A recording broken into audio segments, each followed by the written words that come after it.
ಎಲ್ಲರಿಗೂ ನಮಸ್ಕಾರ. ಇವತ್ತು ಬೇಸಿಗೆ ಕಾಲಕ್ಕೆ ಬೇಕಿದ್ದಂತಹ ಇನ್ನೊಂದು ರುಚಿಕರವಾದ ಕರಾವಳಿ ಶೈಲಿಯ ಬ್ರೇಕ್ಫಾಸ್ಟ್. ಹೆಚ್ಚಾಗಿ ನಾವು ಕರಾವಳಿಗರು ಬೇಸಿಗೆ ಟೈಮ್ನಲ್ಲಿ ಮುಳ್ಳು ಸೌತೆ ಕಡುಬನ್ನು ಮಾಡ್ತೇವೆ, ಅದರೊಟ್ಟಿಗೆ ಬಾಳೆಹಣ್ಣಿನ ಕಡುಬನ್ನು ಮಾಡ್ತೇವೆ. ಈ ಬಾಳೆಹಣ್ಣು ಈಗ ಬೇಸಿಗೆ ಕಾಲದಲ್ಲಿ ತಂದಿಟ್ಟದು ಕೂಡಲೇ ಕಪ್ಪಾಗ್ತದೆ. ಆ ಕಪ್ಪಾಗುವಾಗ ಈ ರೀತಿಯಾಗಿ ಇದನ್ನು ಬ್ರೇಕ್ಫಾಸ್ಟ್ ರೂಪದಲ್ಲಿ ಉಪಯೋಗಿಸಿದರೆ ದೇಹಕ್ಕೂ ಉತ್ತಮ, ಆರೋಗ್ಯಭರಿತವಾದುದು. ಹಾಗಾದರೆ ಯಾರೆಲ್ಲ ನನ್ನ ಚಾನಲನ್ನು ನೋಡ್ತಿದ್ದೀರಿ, ಯಾರೆಲ್ಲ ಇನ್ನೂ ಸಬ್ಸ್ಕ್ರೈಬ್ ಮಾಡಿಲ್ಲ, ದಯವಿಟ್ಟು ಸಬ್ಸ್ಕ್ರೈಬ್ ಮಾಡಿ ಸಪೋರ್ಟ್ ಮಾಡಿ ಅಂತ ಹೇಳ್ತಾ ಬನ್ನಿ ಯಾವ ರೀತಿ ನಾವು ಕರಾವಳಿಗರು ಈ ಬಾಳೆಹಣ್ಣಿನ ಕಡುಬನ್ನು ಬಾಳೆ ಎಲೆಯಲ್ಲಿ ಸುತ್ತಿಕೊಂಡು ಮಾಡ್ತೇವೆ ಅಂತ ನೋಡೋಣ. ನಮಸ್ತೆ ಮಿತ್ರರೇ, ಇಲ್ಲಿ ನೋಡಿ ಬೆಳ್ತಿಗೆ ಅಕ್ಕಿ ನಿನ್ನೆ ರಾತ್ರಿ ನೆನೆ ಹಾಕಿದ್ದೇನೆ. ಇದು ಒಂದು 4 ಗಂಟೆ ನೆನೆ ಹಾಕಿದರೆ ಸಾಕಾಗ್ತದೆ, ಅದಕ್ಕಿಂತ ಹೆಚ್ಚು ಬೇಕಂತ ಇಲ್ಲ. ಆದರೆ ರಾತ್ರಿ ನಾನು ನೆನೆ ಹಾಕಿದ್ದೇನೆ, ಒಳ್ಳೆಯ ನೆನೆದಿದೆ. ಇವತ್ತು ಬೆಳ್ತಿಗೆ ಅಕ್ಕಿ ಮತ್ತು ಬಾಳೆಹಣ್ಣನ್ನು ಬಳಸಿ ಒಂದು ಕಡುಬು ಮಾಡೋಣ. ಈ ಒಂದು ಸಮ್ಮರ್ ಸೀಸನ್ಗೆ ಹೇಳಿ ಮಾಡಿಸಿದಂಥದ್ದು, ತುಪ್ಪದೊಟ್ಟಿಗೆ ತಿಂದರೆ ಇನ್ನೂ ತಿನ್ನುವಂತ ಅನ್ನಿಸ್ತದೆ.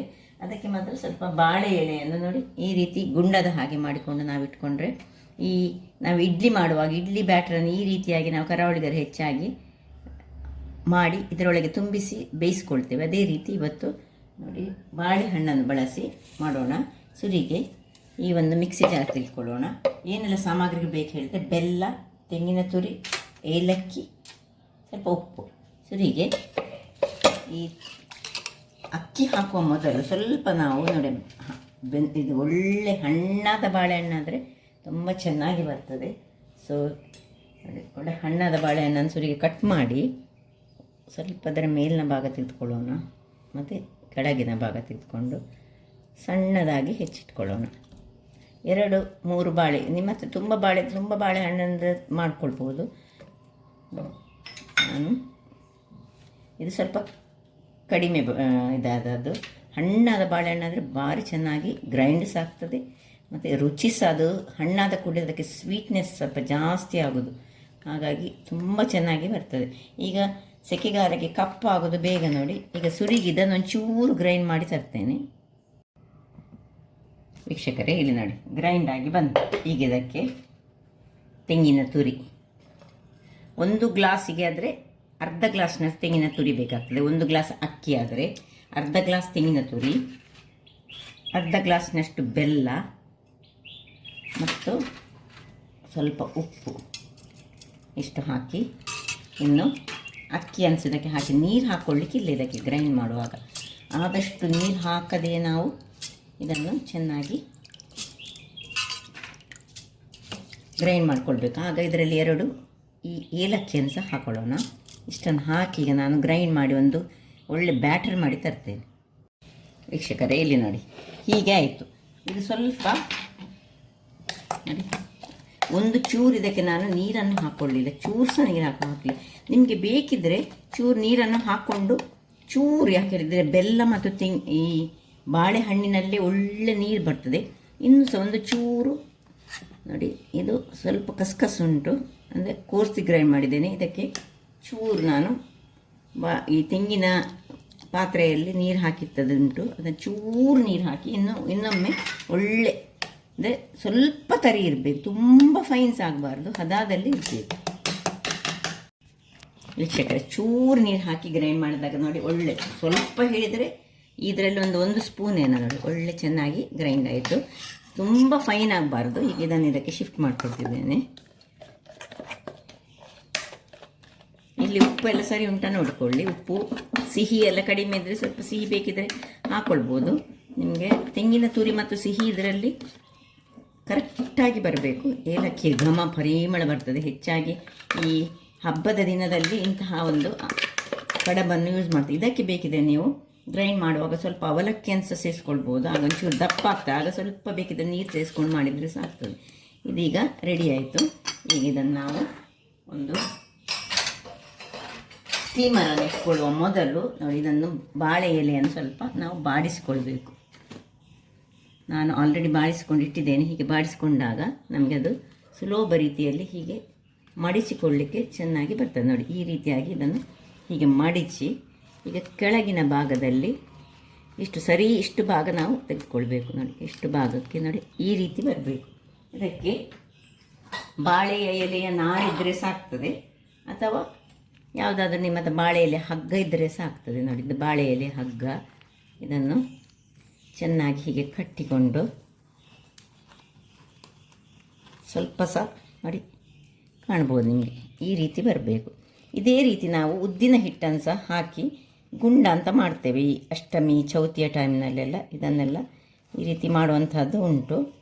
ಸೊ ಇವತ್ತು ನಾನು ಈ ಬಾಳೆಹಣ್ಣಿನ ಕಡುಬನ್ನು ಇದು ಈ ರೀತಿಯಲ್ಲಿ ಮಾಡ್ತಾ ಇದ್ದೇನೆ. ಸೊ ಇಷ್ಟು ಹಗ್ಗ ಆದಮೇಲೆ ಇದನ್ನು ಕಟ್ ಮಾಡಿಕೊಂಡು ಈ ಒಂದು ಭಾಗದಲ್ಲಿ ಇಷ್ಟು ಭಾಗವನ್ನು ಕಟ್ ಮಾಡಿದರೆ ಸಾಕು. ನಾವು ಇನ್ನು ಏನು ಮಾಡಬೇಕು ಹೇಳಿದರೆ, ಒಂದು ಲೋಟದೊಳಗೆ ಇದನ್ನು ಹೀಗೆ ಬೇಕಿದ್ದರೆ ಇಟ್ಟುಕೊಳ್ಬೋದು.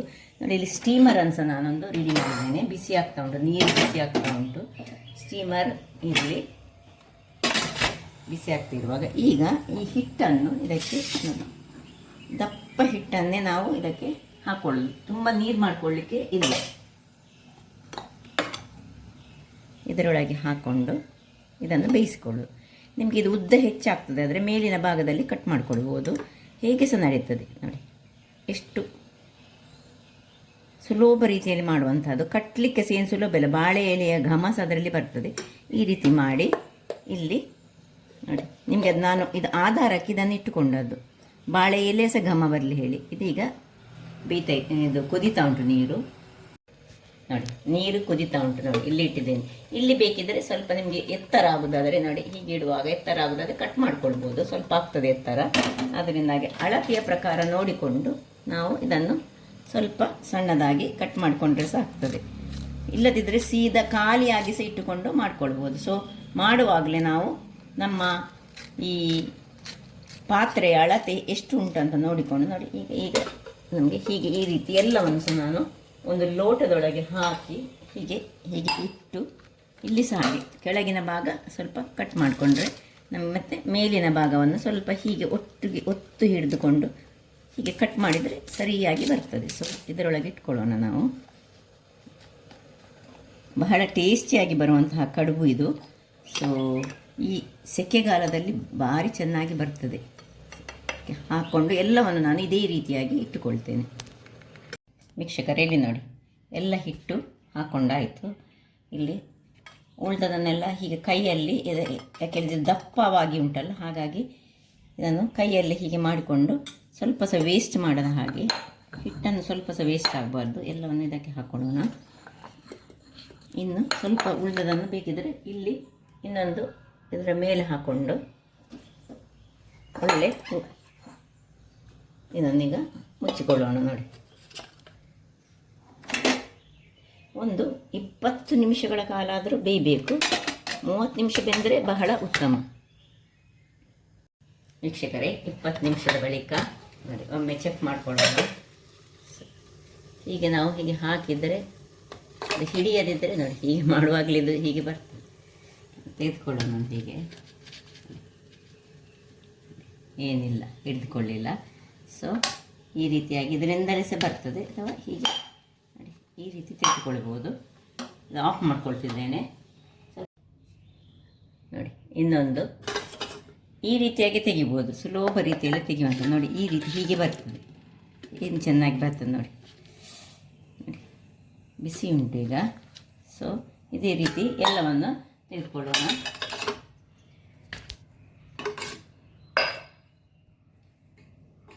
ನೋಡಿ, ಈ ರೀತಿ ಕೆಳಗಿನಿಂದ ಇದನ್ನು ಕಟ್ಟನ್ನು ಬಿಡಿಸಿಕೊಂಡು ಸಹ ತಿನ್ಬೋದು. ಬಿಸಿ ಬಿಸಿ ಉಂಟು, ತುಪ್ಪದೊಟ್ಟಿಗೆ ಕಟ್ ಮಾಡ್ಕೊಂಡು ತಿಂದರೆ ಉಂಟಲ್ಲ, ಬಹಳ ಚೆನ್ನಾಗಿ ಬರ್ತದೆ. ನೋಡಿ ಹೇಗೆ ಉಂಟು ನೋಡಿ.